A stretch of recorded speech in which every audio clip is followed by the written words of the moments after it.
हाँ बेटा, good afternoon. देखो बेटा, 9th क्लास के बच्चों, कल हम क्या पढ़ रहे थे? कल हमने पढ़ा द्वंद्व समास। ठीक है। अब देखो, आप लोग इसको लिखने में भी गलत करते हैं, तो ध्यान रखिए द्वंद्व कैसे लिखा जाता है। ठीक है। द्वंद्व समास, द्वंद्व का मतलब क्या होता है? लड़ाई।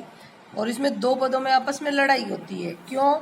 वो दोनों बराबर के होते हैं, दोनों टक्कर के होते हैं। भाई, लड़ाई बराबर वालों में होती है। कल मैंने आपको ये समझा दिया था कि जिस समास में दोनों ही पद प्रधान होते हैं वो कौन सा समास कहलाता है बेटा? द्वंद्व समास कहलाता है।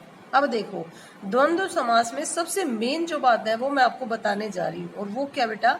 द्वंद्व समास में जब विग्रह करते हैं तो दोनों पदों के बीच में या तो और लगता है, या लगता है, या आदि लगता है। मतलब 3 शब्द लगते हैं, और, या, आदि। अब हम बात करेंगे कि कब तो दोनों पदों के बीच में और आएगा, कब या आएगा, और कब आदि आएगा। तो देखो बेटा, जब दोनों पद समान वैल्यू के हों, मतलब माता पिता, इसमें माता और पिता की समान वैल्यू है। भाई बहन, भाई और बहन की समान वैल्यू है। अब समान वैल्यू वाले जब दोनों पद हों तो उनके बीच में हम क्या लगाएंगे? और। ठीक है। अच्छा, अब जब दोनों पद ऑपोजिट हो, विपरीत हो, ठीक है, जैसे सुख दुख, ऊपर नीचे, दाएं बाएं, ठीक है, और अब विपरीत कंडीशन में आप क्या लगाएंगे? दोनों पदों के बीच में या लगाएंगे। इस चीज को मैंने समझा रखा है कल वाले वीडियो में, आप ढंग से देखिए। दोनों पद जब समान हो तब और लगता है विग्रह में, जब दोनों पद विपरीत होते हैं तब या अथवा लगता है, और जब दो पद अनेक पदों का प्रतिनिधित्व करें, मतलब आप कैसा चल रहा है भाई, दाल रोटी खा रहे हैं, कोई किसी से पूछे कि भाई हाँ भाई कैसे चल रहे हैं दिन, बस चल जाता है काम दाल रोटी का। अब आप कहोगे दाल रोटी, अब दाल रोटी का मतलब और बहुत सी सारी चीजें, ठीक है, तो हम करेंगे दाल रोटी आदि। अब देखो बेटा, और भी आता है कि कोई कहे और जंगल में आग लग गई, हाथ पाओ बचाओ, मतलब हाथ पाओ के बीच में योजक, और इसकी पहचान है योजक चिन्ह। ठीक है। अब ध्यान देखो बेटा, अब वही भाव समास में भी योजक चिन्ह आया था धीरे धीरे, लेकिन वहां वो धीरे धीरे जो पद हैं वो अव्यय का भाव दे रहे हैं, उनका रूप नहीं बदलता। यहाँ हाथ का हाथों कर देंगे, पाँव कर देंगे, पाँव कर देंगे, मतलब ये दोनों पद चेंज हो सकते हैं और समान वैल्यू के हैं, वो तो एक जैसे आएंगे। भाई, अब वही भाव समास में सिंपल सी बात है, एक जैसे शब्द आएंगे और यहाँ पर जो पद आएंगे वो विपरीत आएंगे, मतलब वो एक जैसे नहीं आएंगे, अलग अलग होंगे। ठीक है। जैसे माता पिता, भाई है तो माता और पिता समान वैल्यू है उनकी, लेकिन है तो माता और पिता अलग शब्द। सुख दुख की समान वैल्यू है, लेकिन है तो अलग अलग। ठीक है। तो इस तरीके से अब वही भाव समास में योजक चिन्ह जरूर आता है दो शब्दों के बीच में, लेकिन वो शब्द रिपीट होता है। ठीक है, पुनरावृत्ति होती है उसी पद की, वो अवयवी भाव समास होता है। और जब समान वैल्यू के वैसे पद आते हैं तब द्वंद्व समास होता है। चलो, हमने ये किया था। और अब अपना अंतिम जो समास है बेटा वो क्या है? बहुव्रीहि समास। पहली बात तो इसको लिखने में ही बच्चे बहुत गलत करते हैं। बहु, ये व्रीहि नहीं होता, व्री और छोटी ही, बहुव्रीहि समास। बहुत सी किताबों में व्रीहि लिखा मिलेगा, वो गलत है। ठीक है, बहुव्रीहि समास। अब देखो बेटा, ये समास थोड़ा गड़बड़ घोटाला है। वो कैसे? बेटा ऐसे कि बहुव्रीहि समास की रचना है ना वो सभी समासों से होती है। लो भाई, ये तो अलग ही बात होगी। मतलब बहुव्रीहि समास सभी समासों से बन सकता है, लेकिन इसकी एक शर्त है कि उसका तीसरा अर्थ निकलना चाहिए। वो कैसे? भाई, जिस समास में दोनों पदों के अलावा किसी तीसरे ही पद की प्रधानता हो। वो कैसे? अभी मैं बताती हूँ, पहले इसको परिभाषित करते हैं। और परिभाषा क्या कहती है? जिस समास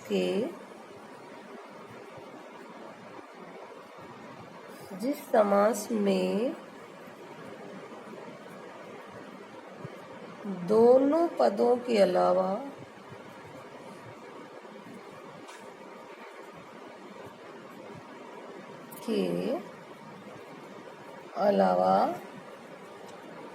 किसी तीसरे ही पद की, किसी तीसरे ही पद की प्रधानता होती है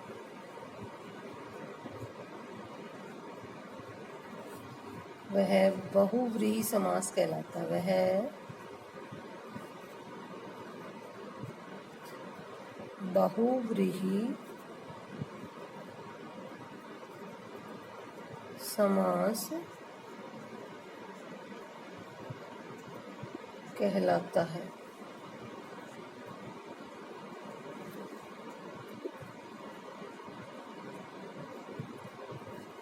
कहलाता है, यही दे देते बेटा, है। ठीक है, मतलब दो पद होते हैं समास में, टोटल कितने पद होते हैं? दो ही पद होते हैं, लेकिन तीसरे पद की प्रधानता कैसे मानी जाए वो देखिए बेटा। जैसे परिभाषा देखो एक बार ढंग से, जिस समास में दोनों पदों के अलावा किसी तीसरे ही पद की प्रधानता होती हो वह बहुव्रीहि समास कहलाता है। तो देखिए तीसरे पद की प्रधानता कैसे मानी जाए।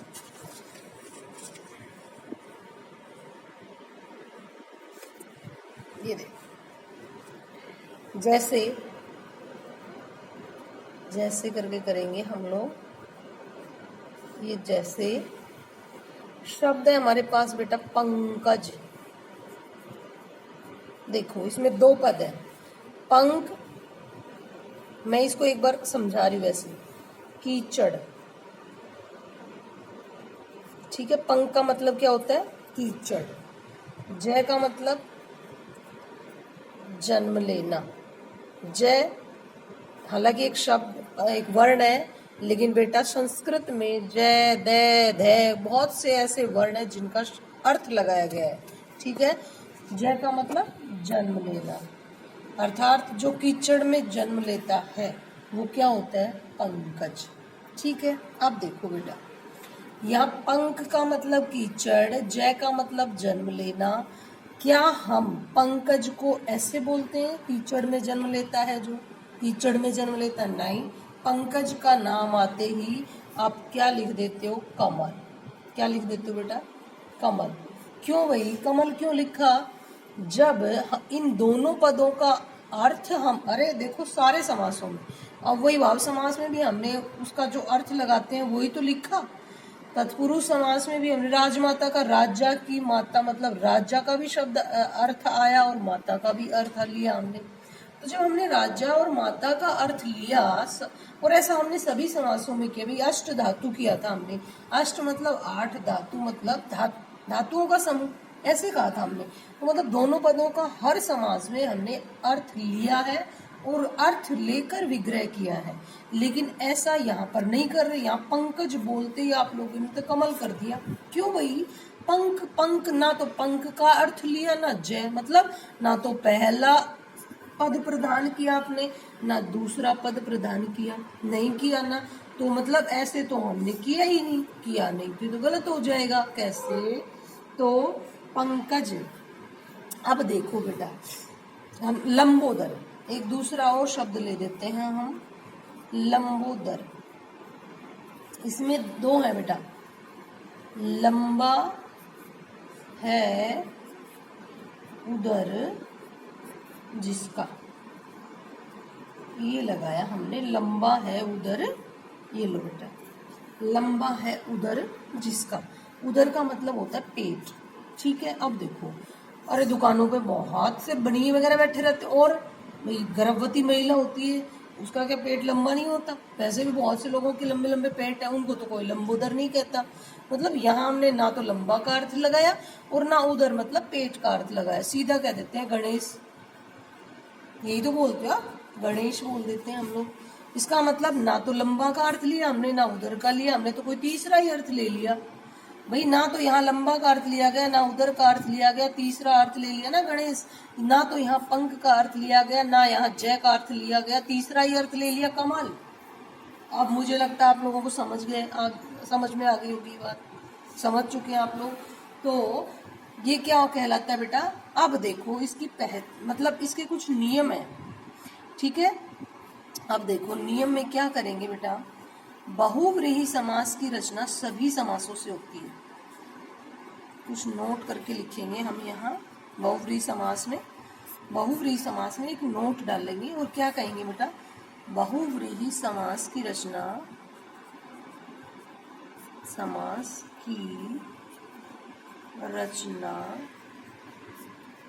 सभी समासों से होती है, सभी समासों से होती है।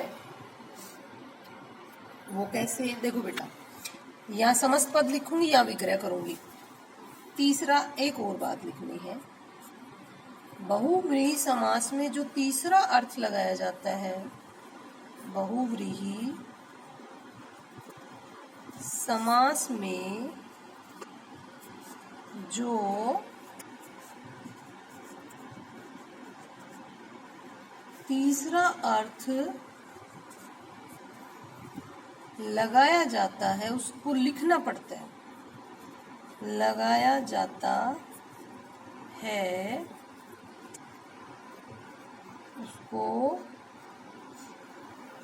बताना पड़ता है, लिखना पड़ता है, एक ही बात है बताना। जैसे मैंने तीसरा अर्थ लगाया ना लंबोदर को, लंबोदर का गणेश, उस ऐसे पंकज का कमल, वो इसको बताना पड़ेगा, उसको बताना पड़ता है। इन दोनों बातों को अब हम नीचे कुछ उदाहरण देख के समझेंगे। पहला तो क्या कि बहुव्रीहि समास की रचना सभी समासों से होती है। कैसे, देखो बेटा, हमारा पास शब्द है, सॉरी, अनुकूल, प्रतिकूल भी ठीक है, अनुकूल भी ठीक है। अनुकूल,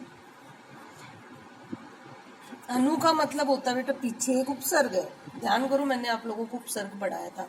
अनु का मतलब होता है पीछे, कूल का मतलब होता है किनारा, मतलब किनारे के पीछे।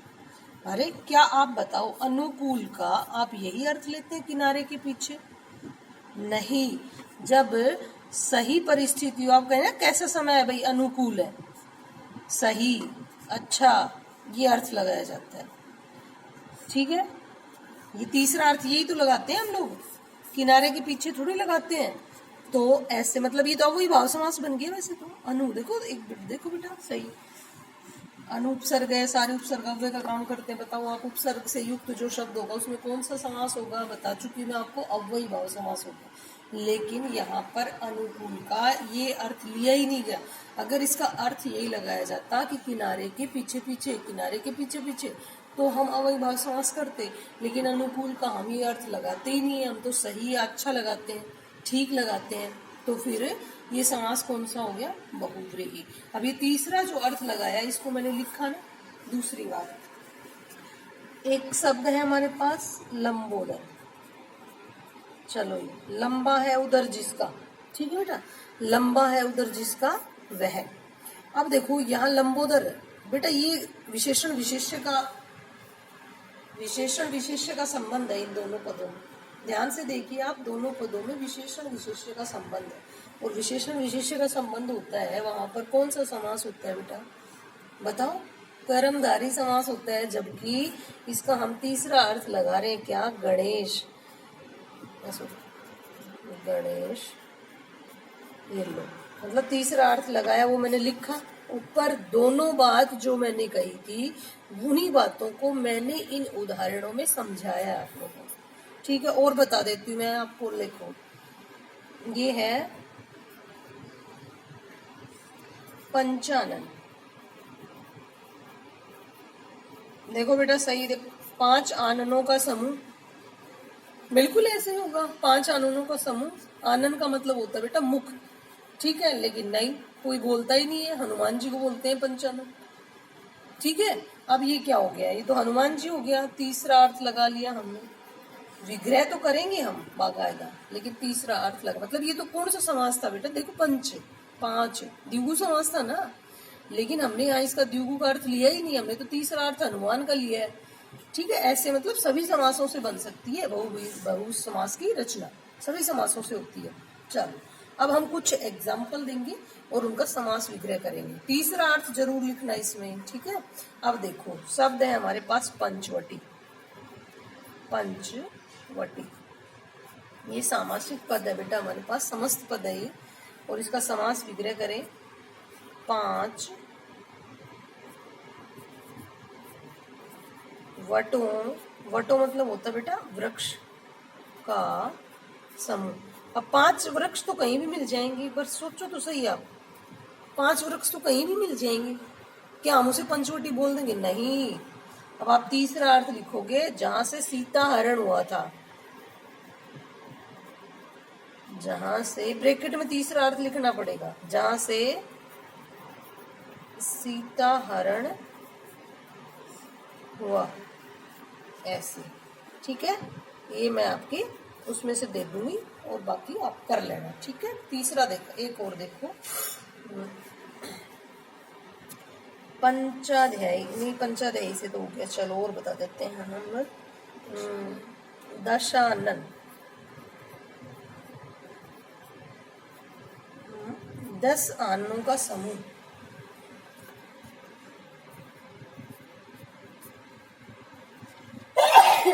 ऐसे भी कर सकते हैं, सॉरी, 10 हैं आनंद जिसके वह, ऐसे भी कर सकते हैं हम, आनंद जिसके वह। कौन है भाई? कोई कहता ही नहीं है 10 आनंद जिसके वह, नहीं, सब कहते हैं रावण। लो ये भी सही हो गया, सीता का हरण रावण ने तो किया था। ये लो, ब्रैकेट में जो तीसरा अर्थ, हम विग्रह तो करेंगे वैसे ही, लेकिन जो तीसरा अर्थ लगाएंगे उसको लिखेंगे बाकायदा। ये बहुब्रीहि समास की शर्त है बेटा। ठीक है, अब देखो बेटा, ये तो था हमारा समास का टॉपिक।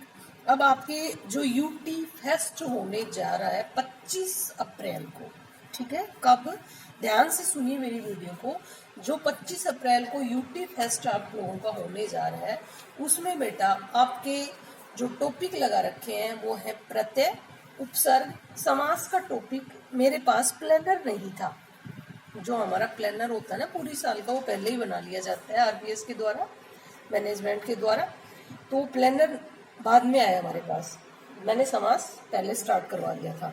तो बेटा ऐसा है, प्रत्यय और उपसर्ग 2 टॉपिक आपके इस प्लानर में है, जो अप्रैल में यूटी फेस्ट आएगा, उसमें उसका सिलेबस है अपना हिंदी का, उसमें बेटा आपका उपसर्ग है और आपका प्रत्यय है, 2 टॉपिक तो ये हैं। ठीक है, उसके बाद बात करें हम इसकी कृतिका की, तो हमने समास तो पढ़ा, इसको एक बार वापस रिवाइज करवा दूंगी, डोंट वरी। देखो बेटा,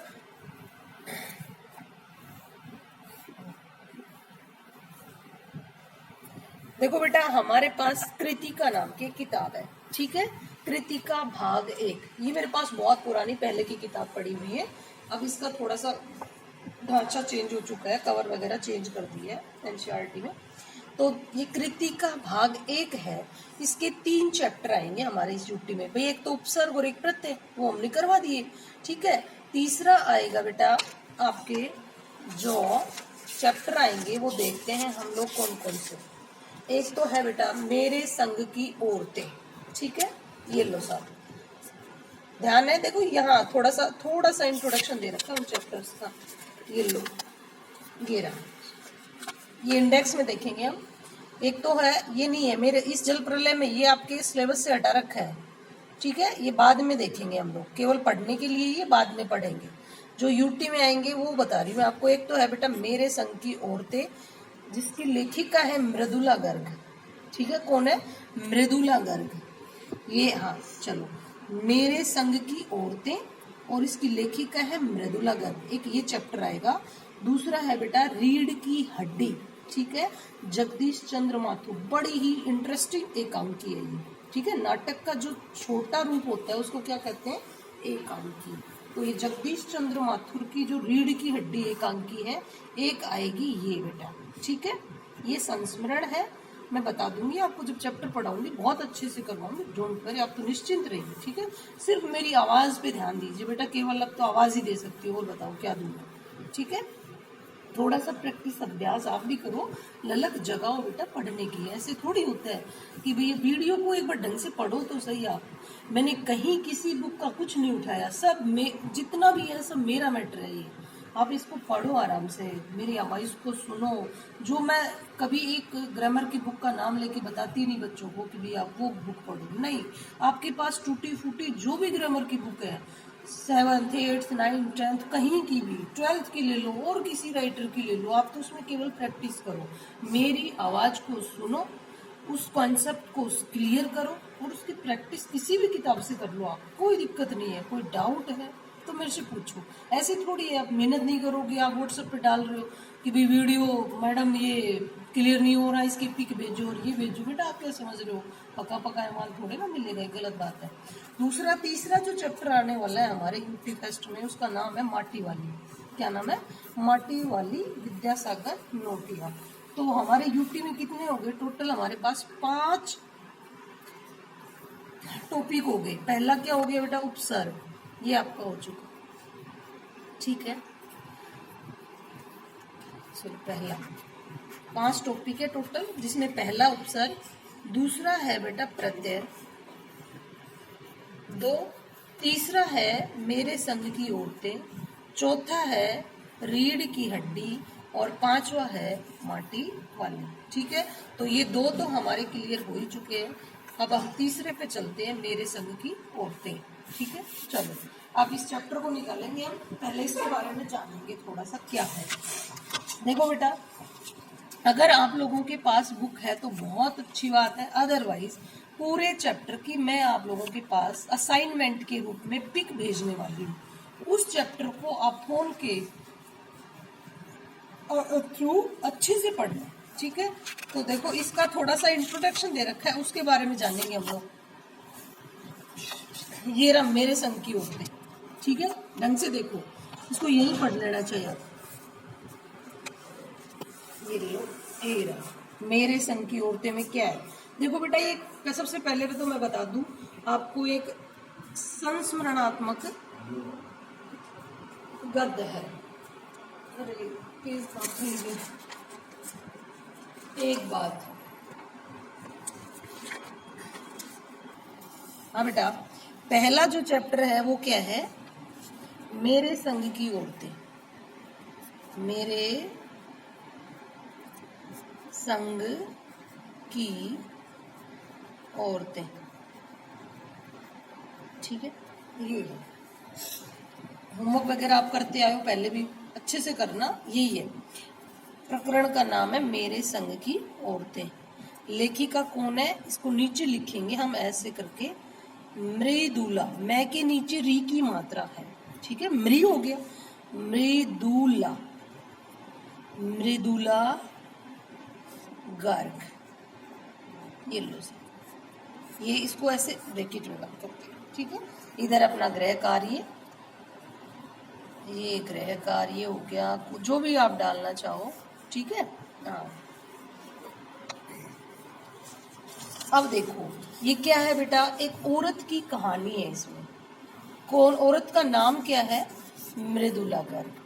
अब मेरे संग की औरतें मतलब मृदुला गर्ग जी के साथ साथ जिन जिन औरतों का मतलब कैरेक्टर इन्हें प्रभावित करता है, उन सभी कैरेक्टर्स को इन्होंने डिफाइन किया है, सबको लिया है। भाई सबसे पहले तो ये लेती है अपनी नानी को, कि वो इसके जन्म से पहले मर जाती है। ठीक है, और ये अपनी माँ के थ्रू उस नानी के किस्से सुनती है। जैसे मान लो मेरी, आपकी, अरे किसी की भी लगा लो, मेरी लगा लो ना यार, मेरी नानी मर गई। ठीक है, अब मरी हुई नानी को मैंने देखा नहीं, लेकिन मेरी नानी के किस्से मेरी मम्मी बताएगी तो सही। तो मतलब इस नानी का भी प्रभाव इस मृदुला गर्ग के कैरेक्टर पे पड़ा। उसके बाद बेटा आती है इसकी मम्मी। ठीक है, इसकी मम्मी कैसी थी, उनके व्यवहार की क्या विशेषताएं थी, और उनके व्यवहार ने मृदुला गर्ग को कैसे प्रभावित किया। तो उसका उस पे बहुत अच्छा प्रश्न बनेगा इसमें। भाई नानी को मृदुला गर्ग ने देखा नहीं, फिर भी उनके जीवन की बहुत सी बातें इनके दिल को छू जाती हैं, या उनके जीवन की बहुत सी बातों को इन्होंने अपने जीवन में उतारा, ऐसे प्रश्न बनते हैं। ठीक है बेटा। दूसरा, भाई माँ, उसके माँ के जीवन का लेखिका के जीवन पर क्या प्रभाव पड़ा। फिर आता है बेटा इसकी दादी, दादी परदादी, उनके जीवन का क्या प्रभाव पड़ा। फिर आता है बेटा इसकी बहनें, जो 3 बहनें थी, एक और थी, 4 बहनें थी। ठीक है ना, तो जो 3 बहनें लेखिका थी और एक और, मतलब वो भी लेखिका बन गई इसकी तरह। ये 3 बहनें थी जो लेखिका थी, एक भाई था। तो उन बहनों का व्यवहार कैसा था, मतलब आप देखेंगे इसके परिवार में, देखो इसके परिवार में जितनी भी औरतें हुई ना, उनका व्यवहार, सबका व्यवहार समाज में जो औरतें थी ना उनसे हटके था। और इस चीज को कहेंगे, और याद किसे किया जाता है? जो लीक से हटकर चलता है बेटा, याद उसी को किया जाता है। अब देखो, अब आप बेटा 9वीं कक्षा में हो गए हो और घिसे पिटे प्रश्न नहीं आते। उसके पापा का क्या नाम था, उसकी मम्मी का क्या नाम था, उसकी मम्मी क्या काम करती थी, ये सब प्रश्न नहीं पूछे जाते। प्रश्न ये पूछे जाते हैं कि किसके कैरेक्टर में लेखिका को क्या क्वालिटी दिखाई दी, और लेखिका उस कैरेक्टर को डिफाइन करके समाज के सामने कैसा उदाहरण पेश करना चाहती है। प्रश्न इस तरीके के आते हैं बेटा। ठीक है, आज हमारे पास टाइम थोड़ा कम है, कल हम लोग इस पूरे चैप्टर को अच्छे से पढ़ेंगे। आज मैं असाइनमेंट, देखो बेटा पहले इस चैप्टर को पढ़ लोगे, कोई बहुत बुरी बात नहीं है। ठीक है, थोड़ा सा मैं इसको इंट्रोडक्शन करवा देती हूँ, क्या है ये। एक ही बेटा देखो, अपने बचपन की बातों को ये याद करके लिख रही है, अपने जीवन की बातों को, कुछ बचपन की बातें हैं, कुछ शादी के बाद की बातें हैं। ठीक है, इन सारी बातों को ये याद करके लिख रही है, और याद करके लिखी गई जो कहानी होती है उसको क्या कहते हैं? संस्मरण।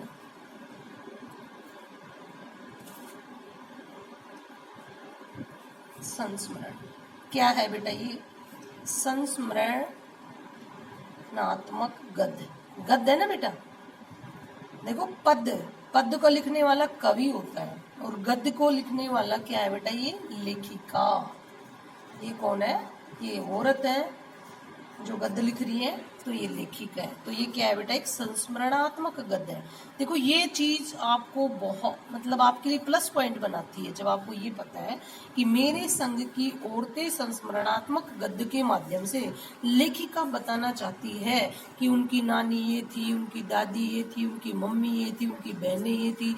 मतलब हर कैरेक्टर पर जितने भी औरतें आएंगी ना, उन सब पर एक प्रश्न बनेगा। सब पर कौन आएंगी? भाई इसकी दादी आएगी, सबसे पहले इसकी नानी आएगी, इसकी मम्मी आएगी, इसकी दादी आएगी, फिर इसकी बहनें आएंगी। और हर बंदी के अंदर कोई ना कोई क्वालिटी जरूर है जो समाज को एक दिशा देती है, एक दिशा निर्देश देती है, एक रास्ता दिखाते हैं। उस समय का समाज बेटा, ये जब 47 के आसपास की बातें हैं, आप सोचो तो उस समय तो समाज स्त्रियों को लेके तो बहुत पिछड़ा पड़ा था, बहुत ज्यादा। तो उस चीज को लेकर आती है ये।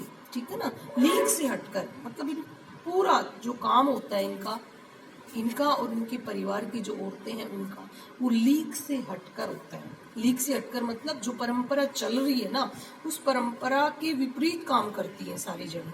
ठीक है ना, तो उस हिसाब से ये चैप्टर बनाया गया है। इसको बहुत अच्छे से कल पढ़ेंगे। एक बार इसका इंट्रोडक्शन देख लेते हैं। यह एक नए प्रकार की शैली में लिखा हुआ संस्मरणात्मक गद्य है। परंपरागत तरीके से जीते हुए भी लीक से हटकर कैसे जिया जा सकता है। मतलब परंपरागत क्या होता है बेटा? जो अपनी मम्मी वगैरह सब जीती आ रही है, वैसा इनके घर में कोई नहीं जिया, सब लीक से हटकर।